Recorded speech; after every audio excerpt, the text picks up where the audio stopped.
Good evening. With permission of friends old and new, we continue in our journey through Pirkei Avot in the third parak. Tonight, Rabbi Shimon Omer, the famous Rabbi Shimon Bar Yochai, שלושה שאכלו על שולחן אחד, three people who ate from one singular table. ולא אמרו עליו דברי Torah, and not one of them has said one word of Torah. כאילו אכלו מזבחי mason. It's as if they ate from the table of the dead.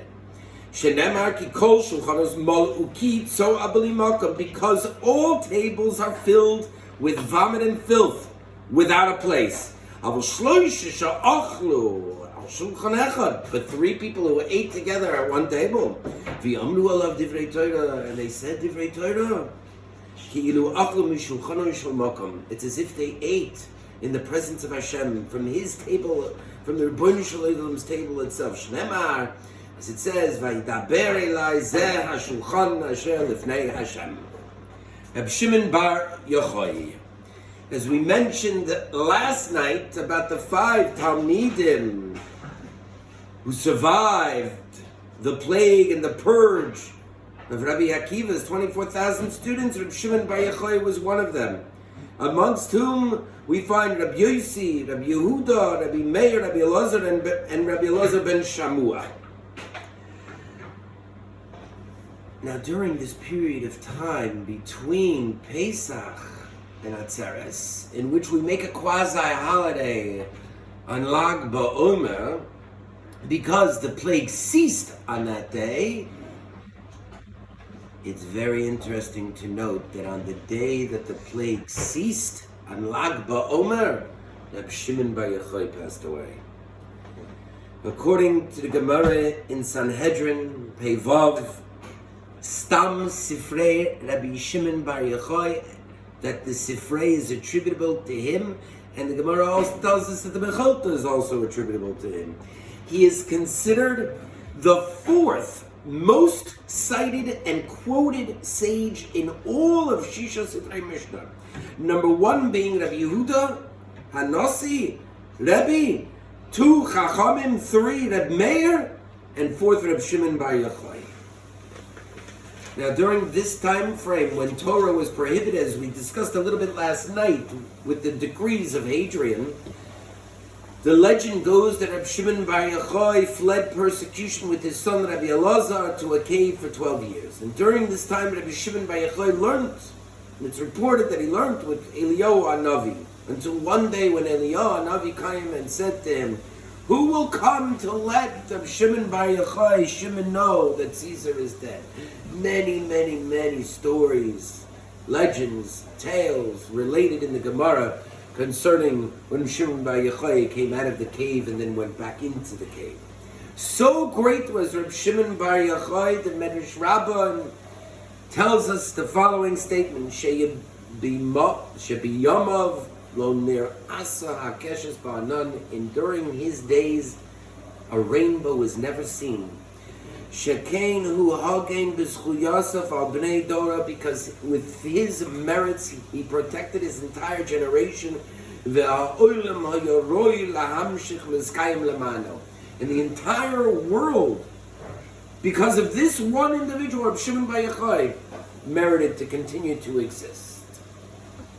So great was he that the people of his generation, the Gemara in Ksubas and in Makkas tell us that they prayed for their children to be like him.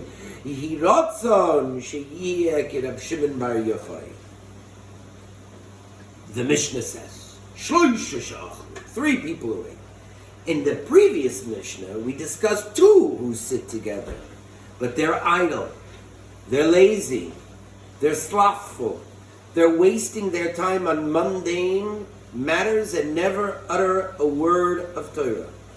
Here, on the other hand, Rabbi Shimon Bar Yochai is teaching that when a person contends, "I have no time," Rabbi Shimon Bar Yochai says, yes, even when you are eating. The process of eating and discussing Torah at a meal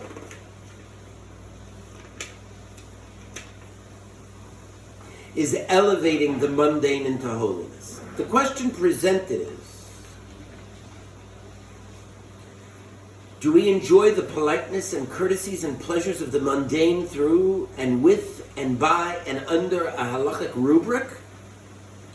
Or do we act like base humans and are therefore no better than animals? I'd rather be Socrates dissatisfied than a pig satisfied, John Stuart Mill once wrote. Everything we do in this life should be l'shem shamayim. The Mishnah says, Shlosha Sha'achlu, 3 people who sat and eat. Why 3?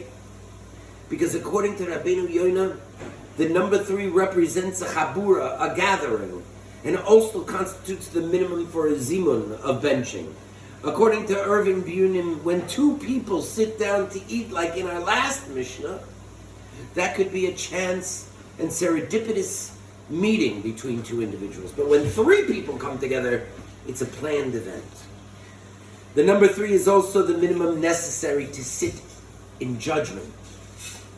Quoting a pasuk from Yeshayahu, Rabbi Shimon Bar Yochai says in our Mishnah, "Kol shulchanos me'al ha'kio tzawa b'li makom." For all tables are filled with vomit and filth, with no clean place.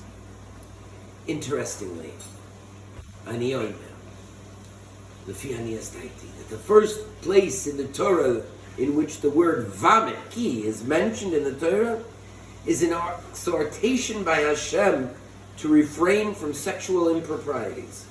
And the pasuk in Sefer Vayikra goes as follows: "Velo saki ha'aretz ischem b'tim'achem ato," and the land that which spits you out and vomits you out because of your improprieties, ka'asher ko'a es hagoy asher lifnechem, that spat out, that vomited out the other nations who had previously resided in the land of Israel. The Kli Yakar on this pasuk explains that the expression of the land vomiting its inhabitants relates to the first sin of man, the Adam Harishon, who sinned by eating and was so-called disgorged from the land of Eden. Rabbi said, the beginning of Orach Chaim, dealing with daily life and its ritual, starts the Ramah by quoting a pasuk in Tehillim, Sivisi Hashem l'negdi samid, I have set Hashem before me always. The end of Orach Chaim, in Shulchan Aruch, in the Latin table, finds the Ramah commenting thus: V'tov leiv mishteh tamid.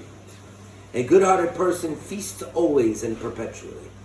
If a person sets Hashem before him, always elevating and transforming the mundane into holiness through observance of Torah and mitzvahs, he will merit mishteh tamid, a perpetual feast.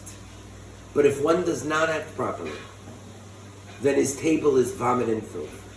Notice the terminology. Kol shulchanos malai ki tzoak bli makom.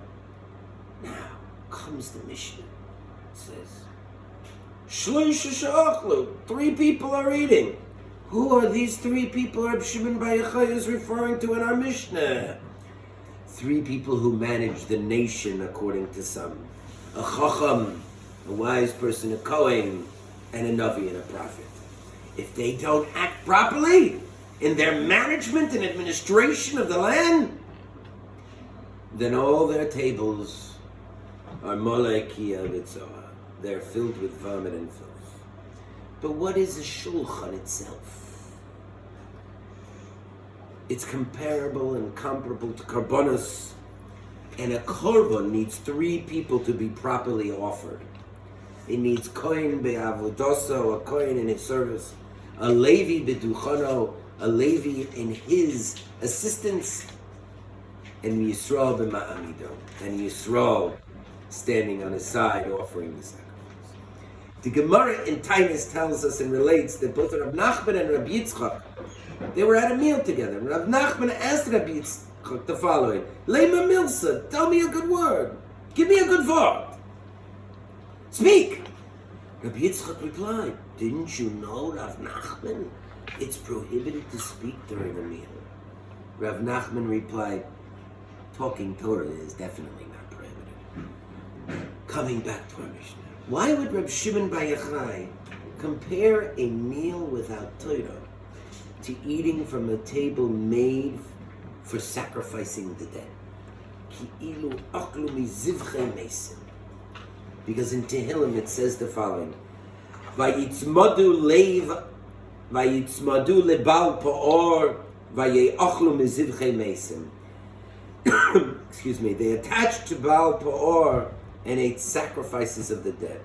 This refers directly to the sins of sexual impropriety committed by Bnei Yisrael with the daughters of Moab, who all then died in a Magefa and a plague. Rabbi Sai, Moeder Rabbi Sai, Morer Rabotai. What is benching or saying grace after meals, and why? So Rashi maintains that one must recite 3 aspects of Torah when when praising Hashem for the food an individual has eaten. He has to invoke Torah, Nevi'im, and Ksuvim, Tanakh.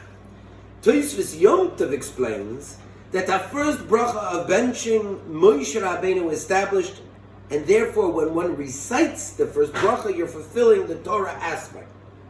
The second bracha, Yoshua established, and therefore when you recite the second bracha, according to this position of Tosfos Yom Tov, you're fulfilling Rashi's dictum, that now you've complied with the Navi, the prophetic requirement.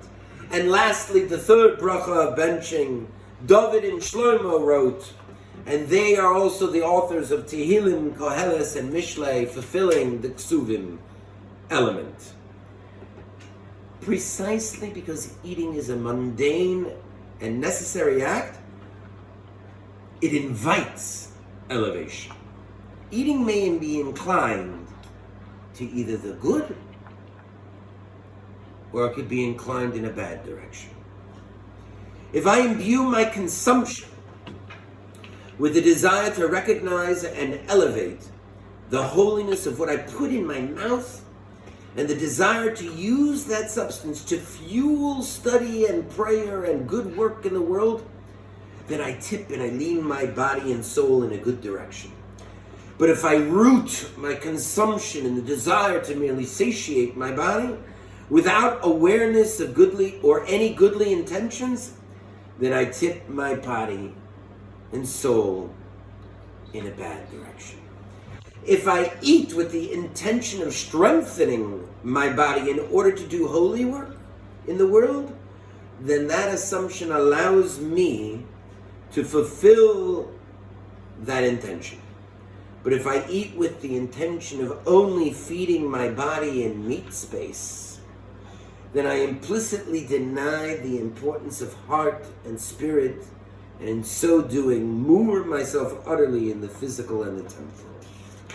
Rabbi say, Yehiratzai, may it build the will of Hashem, Shetiskayim Shloisha She'achlo al Shulchan Echad, that it be established that 3 people who eat together, Be'amru alav divrei Torah, and recite divrei Torah, B'yachad ki'ilu achlu mishulchano shel makom. It's as if you shared from the table of the Ribbon Shalom. Sivisi Hashem lenegdi samid, V'tov leiv mishteh tamid. Good night, and thank you for watching.